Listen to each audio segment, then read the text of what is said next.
Mon patron a ri quand j'ai déposé ma démission, bonne chance pour trouver un autre travail à votre âge. J'ai souri et j'ai dit merci pour vos vœux tout en sortant, il a remarqué la valise que je portais. Qu'est-ce qu'il y a là-dedans? Quand je le lui ai dit, son visage est devenu livide. Bonne chance pour trouver un autre emploi à votre âge. C'est ce que Ben a dit, alors que je lui remettais ma lettre de démission. Il n'a même pas levé les yeux de son espresso, il s'est contenté de sourire, s'est penché en arrière, et a lancé cette phrase à travers la pièce, comme une plaisanterie de golf lors d'un enterrement. J'ai souri en retour. Merci pour vos vœux. Ma mâchoire n'a pas bougé, mais mes doigts ont pressé les bords de la lettre, juste un peu plus fort, avant que je ne lâche prise. Une petite fissure dans le masque, c'est tout ce qu'il obtiendrait. Puis, je me suis détourné pour partir. C'est à ce moment-là qu'il a remarqué la valise. Elle n'était pas élégante, juste d'un vieux verre militaire, usé aux coutures. Il a plissé les yeux, comme si elle offensait son sens du minimalisme. Qu'est-ce qu'il y a là-dedans? A-t-il demandé. Son bureau était en verre, sans papier, sans poussière, avec seulement un MacBook, un vase contenant une unique orchidée, et une photo de lui, serrant la main d'un fondateur de start-up que j'avais dû secourir autrefois. Le genre de bureau où rien ne se passait jamais, mais où tout n'était que mise en scène. Je n'ai pas arrêté de marcher. Juste quelque chose que vous avez perdu, il y a bien longtemps. Mon nom est Marshall Vin, j'ai 58 ans.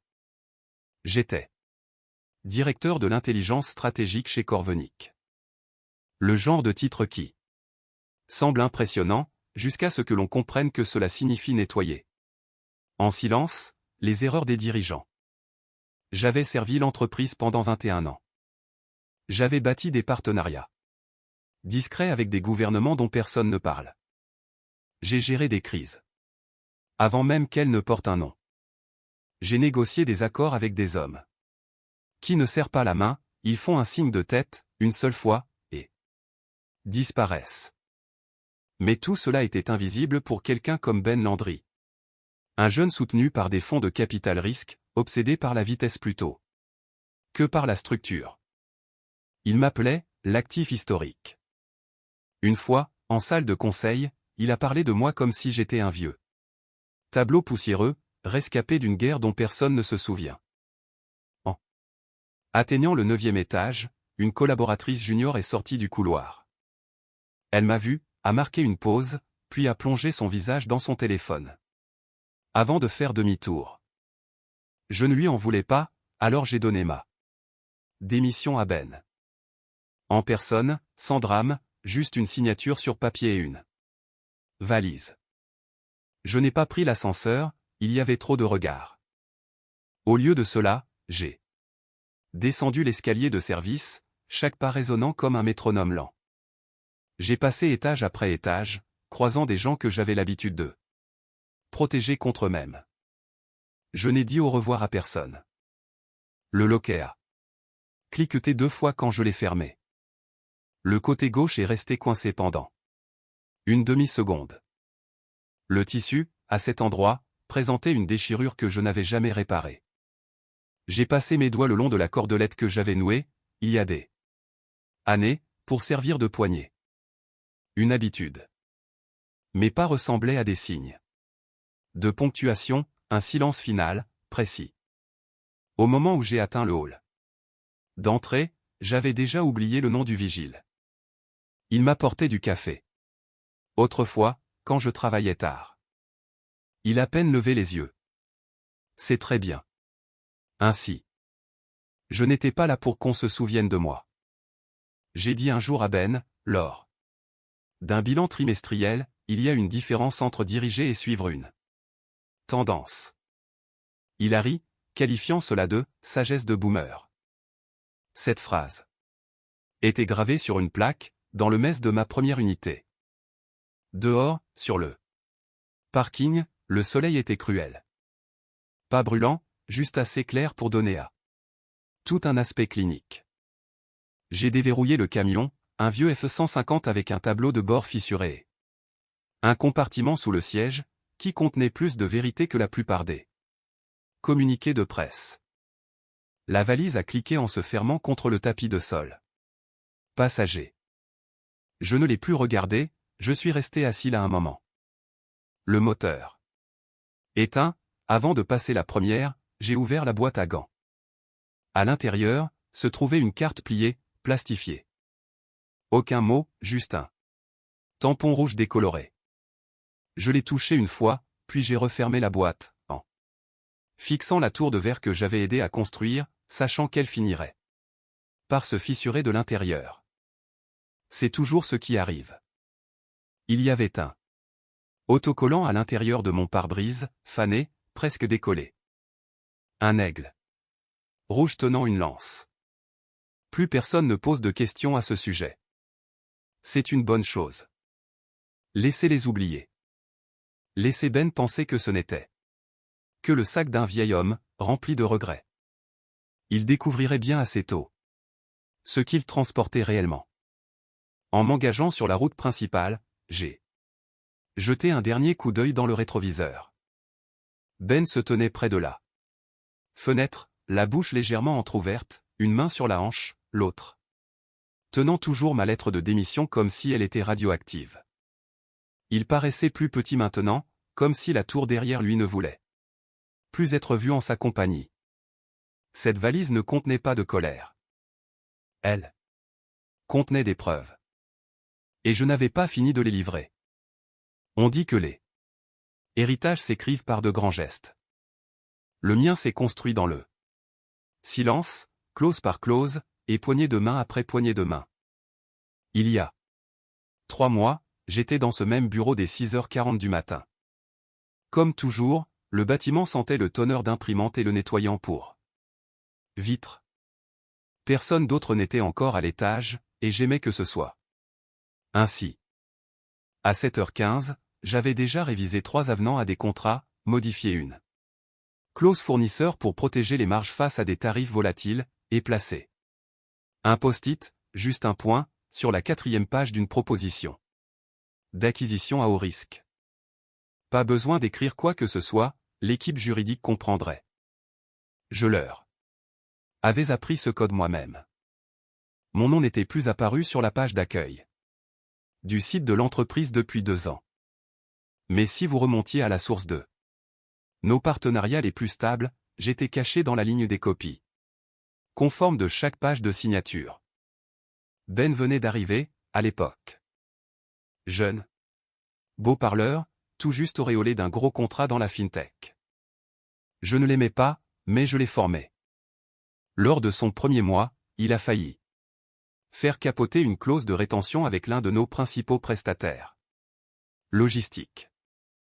J'ai réécrit le mémo, et j'ai fait glisser la version révisée dans le dossier du conseil d'administration, 10 minutes avant le vote. Ben n'a jamais vu l'original partir. Il m'a remercié après coup.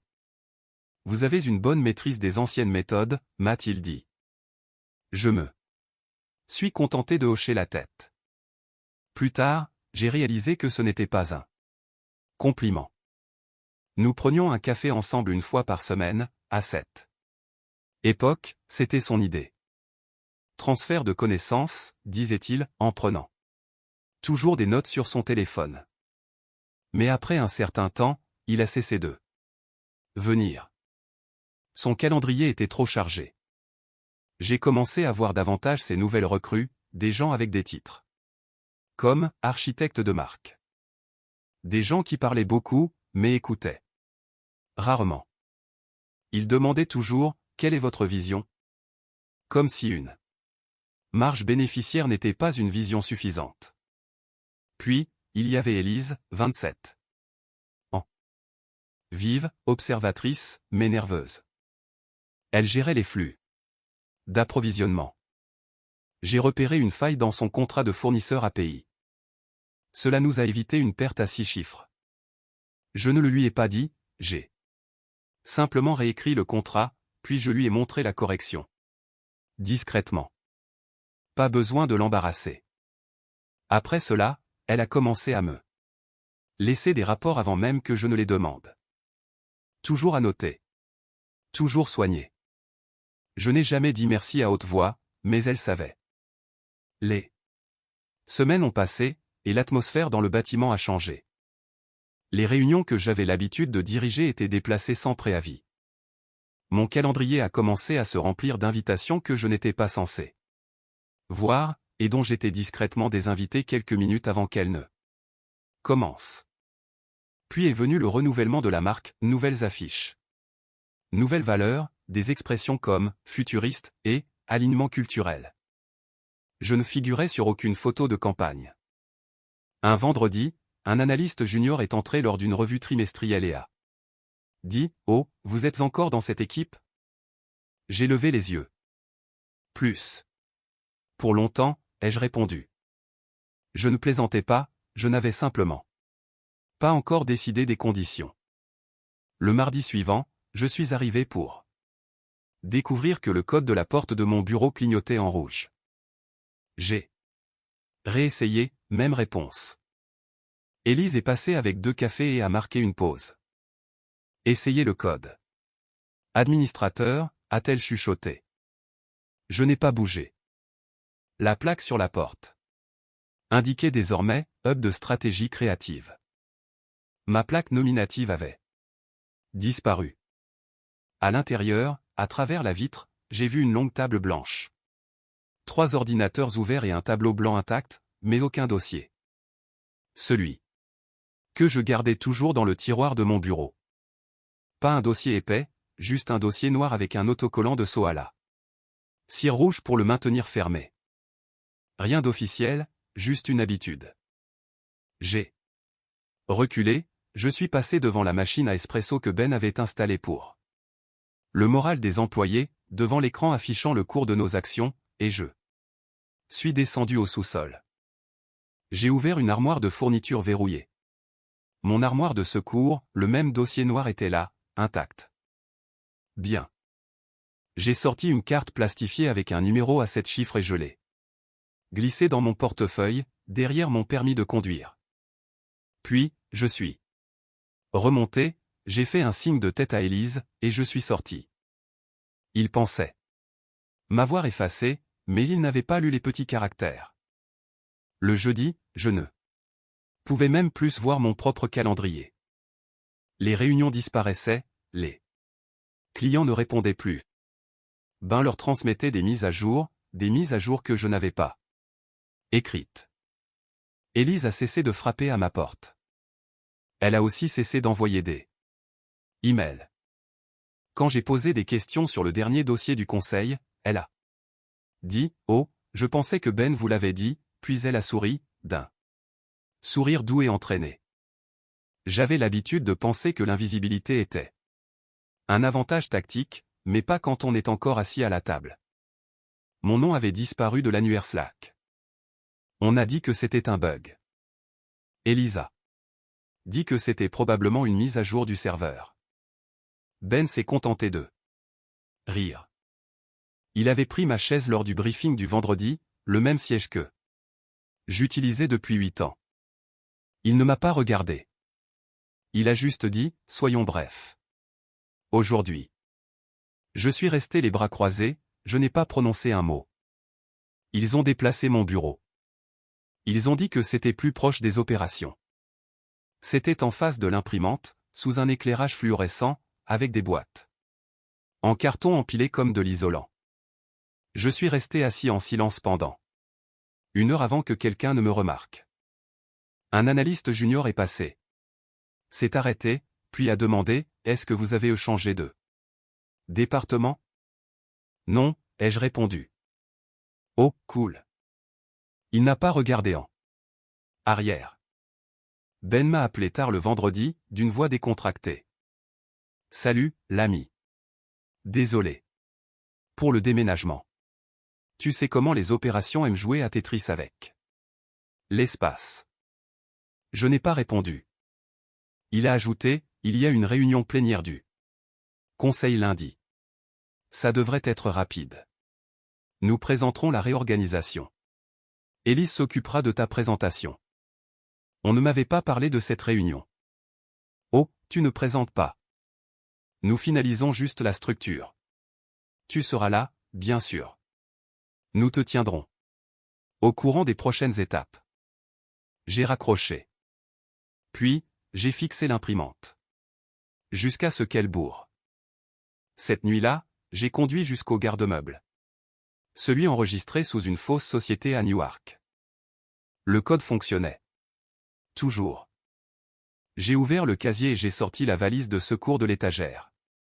En béton. Elle était plus lourde que dans mes souvenirs. Toujours scellée, avec des loquets noirs et des doubles serrures.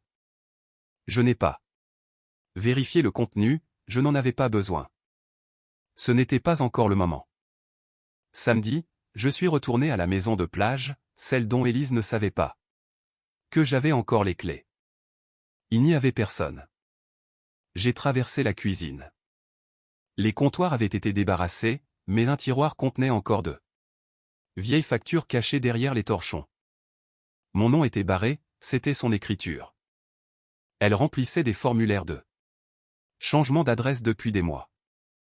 Il y avait une pile de courriers indésirables sur le sol, près de la porte. J'ai repéré quelque chose d'étrange. Une enveloppe déchirée provenant de la caisse de retraite de l'État. Le sceau avait été forcé, mais la lettre était toujours là. Elle avait demandé des retraits anticipés en mon nom. Dimanche, je me suis rasé. Je me rasais toujours avant les briefings de combat, pas pour le protocole, mais pour le contrôle. Lundi, je suis entré dans le bâtiment à 7h14 du matin. Même bottes, même sac. La valise est restée dans le camion. Élise était déjà là. Elle n'avait pas l'air surprise, juste irritée, comme si j'étais un mauvais souvenir. Circulant sans surveillance. Elle m'a suivi des yeux, mais n'a pas parlé. J'ai ouvert le frigo du bureau, j'ai sorti le bocal en verre avec mes initiales. Il était vide. Quelqu'un l'avait nettoyé et laissé sur l'étagère du haut. Pas de café, pas de déjeuner, pas de nom. Je l'ai jeté à la poubelle. Puis, je suis allé dans la salle de conférence et j'ai attendu. À 8h02, Ben est entré.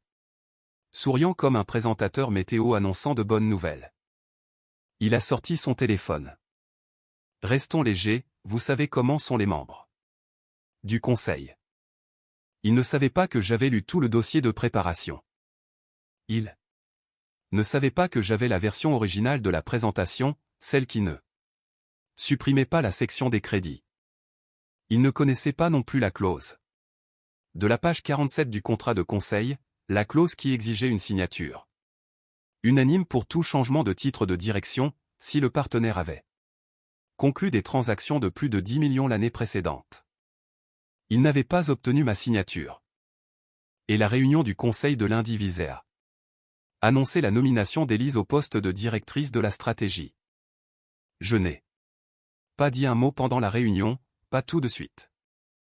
Mais quand Ben a dit « Je pense que nous sommes tous d'accord », je me suis levé et j'ai marché vers la porte. Il a demandé « Où allez-vous » Je me suis retourné, je vais juste chercher la valise. Et pour la première fois, Élise a eu l'air nerveuse. Marshall entre dans la salle du conseil comme un homme entrant dans une ancienne zone de guerre. Silencieux, précis, sans mouvement brusque. Il ne s'assoit pas, ne demande pas de permission, il pose simplement un dossier sur la table, calmement. À l'intérieur, se trouve l'accord original d'il y a 3 ans, signé, daté et certifié. Il contient la clause spécifique le protégeant contre toute réaffectation de rôle sans examen formel et consensus. Une clause que Ben avait soit oubliée, soit ignorée. L'un des membres du conseil, un homme avec plus de cheveux gris que d'expression, se saisit du dossier. Il parcourt les pages, puis lève les yeux. Ben s'agite sur son siège. Marshall ne le regarde pas. Je ne suis pas ici pour récupérer mon poste, dit Marshall d'un ton plat. Je suis ici pour que vous sachiez que je sais. Il avance une autre page, une Chaîne de mer imprimée montrant comment Élise avait détourné 3 de ses clients clés vers son propre réseau, avant même la réaffectation, avant l'annonce officielle. La femme aux lunettes s'éclaircit la gorge. Cela n'avait pas été divulgué. Marshall ne scie pas, il incline simplement la tête, comme s'il était surpris. Ils attendaient de l'honnêteté de la part d'Élise. Un autre membre du conseil prend la parole, aucun bilan de performance n'a été déposé, aucune plainte. Non plus. Alors, qu'est-ce qui a provoqué exactement cette restructuration? Ben se penche en avant, tentant de reprendre le contrôle, ce n'est pas un procès, c'est une évolution. Élise apporte une nouvelle direction. Et réécrit l'histoire pour qu'elle corresponde au scénario, ajoute Marshall. J'ai compris. Il se lève, serein et posé. Et juste pour que vous le sachiez, ajoute-t-il. Les yeux fixés sur personne en particulier, j'ai conservé mes propres copies de toutes ces communications. Si cette entreprise tente de me faire passer pour quelqu'un d'instable, je répondrai de la même manière. Pas de menace, juste de l'information. Il sort, sans refermer la porte derrière lui. De retour à l'étage, Élise est déjà en mode gestion de crise. Les notifications Slack s'enchaînent, les emails s'envolent vers le conseil. Elle explique que Marshall avait cessé de répondre, que de multiples tentatives de contact avaient été faites, et que son absence ainsi que sa posture combative lors des dernières réunions n'avaient laissé d'autre choix à l'équipe que de restructurer. Elle omet de dire que ces réunions avaient été discrètement déplacées vers un calendrier auquel Marshall n'avait pas accès, ou que son accès au système CRM avait été restreint 2 jours plus tôt. Puis, elle sème le doute, Marshall a un passé militaire important. Parfois, ce genre de parcours rend les transitions plus difficiles. Mais l'un des membres du conseil, Rebecca Lynn, n'est pas convaincue. Ce soir-là, elle appelle un vieux contact chez Stratcom Defense Group. Une seule question, est-ce que Marshall 20 a déjà servi au sein de ce qu'on appelle la cellule Orion? La voix à l'autre bout du fil marque une pause. On ne pose pas de questions sur Orion, à moins de vouloir voir quelqu'un débarquer chez soi. Ben publie un mémo interne intitulé « Évolution du leadership ». Il est rempli de mots comme « agilité »,« vision moderne » et « fatigue patrimoniale ». Puis vient la phrase finale « La loyauté n'est pas un droit ». Marshall la lit depuis son camion, garé au bord du quai industriel. Café à la main, moteur coupé. Il ne réagit pas, il laisse simplement l'écran s'éteindre. Cette nuit-là, il roule vers le nord, pas vers chez lui. Au lieu de cela, il se gare devant une petite cabane envahie par la végétation. Les lumières sont éteintes. Il frappe 2 fois. Un instant plus tard, la porte s'ouvre. Le capitaine ROR, retraité, silencieux, toujours bâti comme un mur de briques et de souvenirs froids. Ils ne s'embrassent pas, ils se contentent d'un signe de tête. À l'intérieur. Autour d'un café, ROR lui tend une petite boîte sans inscription. Je me doutais qu'un jour, tu viendrais demander ça. À l'intérieur, de vieux carnets de terrain, un disque dur, et une mini-cassette DV étiquetée, 4 février Final Pitch. Marshall fait tourner la cassette dans sa main. L'étiquette a pâli, mais ses initiales sont toujours là. ROR dit simplement, tes empreintes sont sur cette stratégie. Ils utilisent ton plan depuis le premier jour. Un silence. ROR le regarde. Tu vas rendre ça public? Marshall secoue la tête. Juste mettre les choses au clair. 2. Retour en ville, Marshall se prépare. Il imprime des graphiques, aligne des rapports, marque des dates et des heures. Il superpose le discours d'Élise avec de vieilles images d'il y a 3 ans. Les mêmes phrases, les mêmes modèles de diapositives, même le rythme est identique. Ce n'est pas de l'inspiration, c'est de la réplication. Puis, il Écrit une seule phrase sur une feuille de papier de lin vierge, je n'ai jamais été sur votre chemin, vous n'avez simplement jamais su qu'il avait ouvert. Il la glisse dans une enveloppe, écrit le nom d'Élise. Puis, il envoie. Les rapports non pas à Ben, ni à Élise, mais directement au conseiller juridique du conseil d'administration. Il joint la cassette et un fichier horodaté prouvant la paternité du projet original. Cette nuit-là, à 23h47, une notification apparaît sur le téléphone de Ben, session d'urgence demandée à 9h demain. À 23h51, Élise envoie un SMS. À Ben, as-tu vu l'enveloppe sur mon bureau? Ben ne répond pas.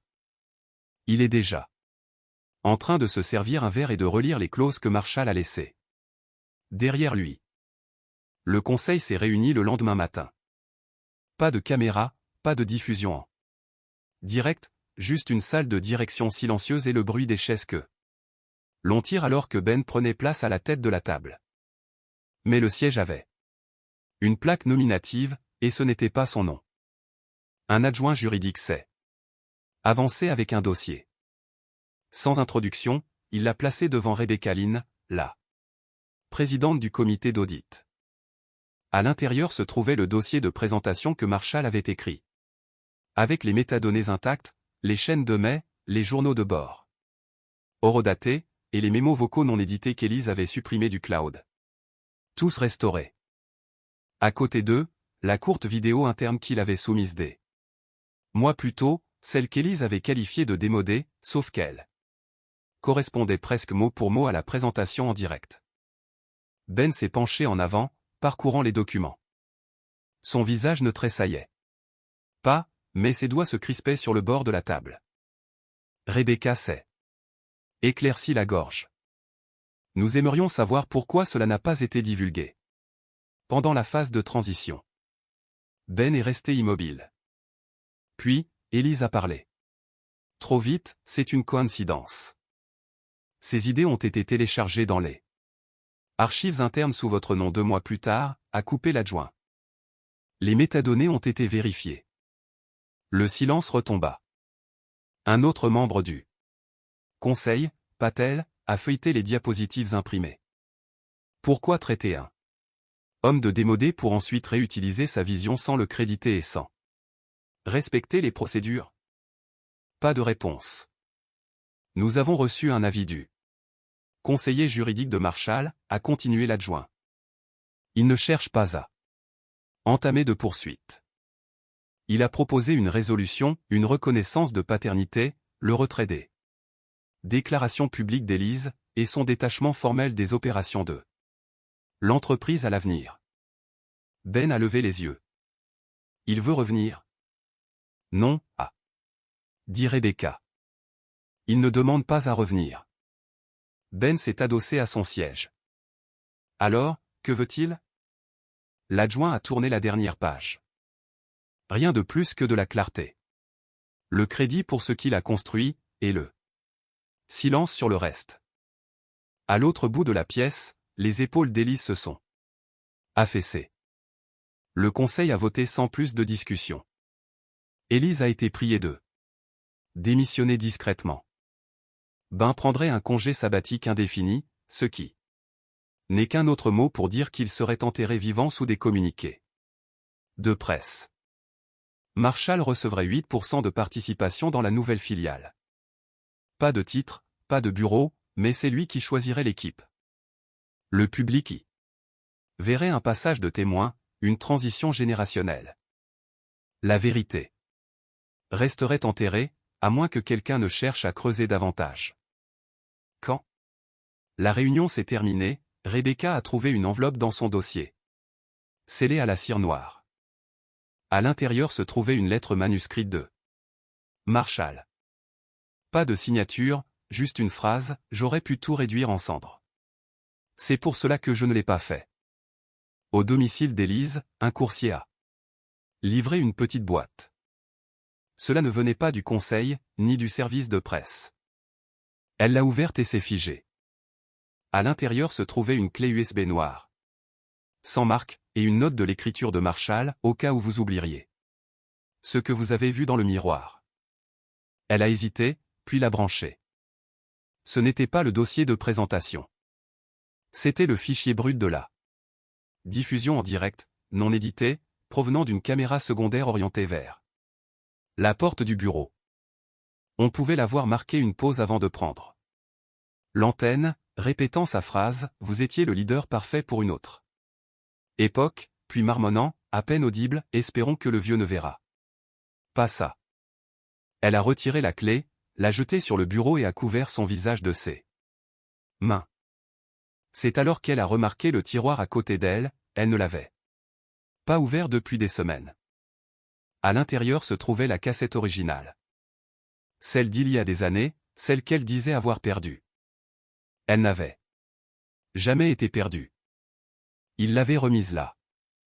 Pas pour la menacer, mais pour lui rappeler qui lui avait tendu le micro. Elle a fixé la boîte, la note, le tiroir. Et elle a chuchoté, comme s'il pouvait l'entendre, « Pourquoi ne m'avez-vous pas détruite ?»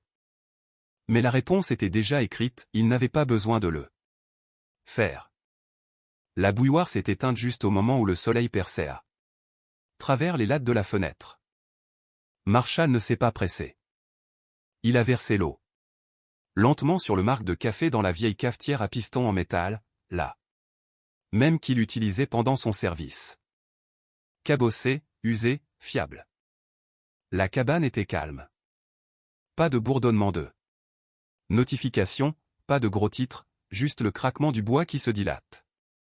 Avec la chaleur et le doux murmure de l'océan, à une trentaine de mètres de son perron.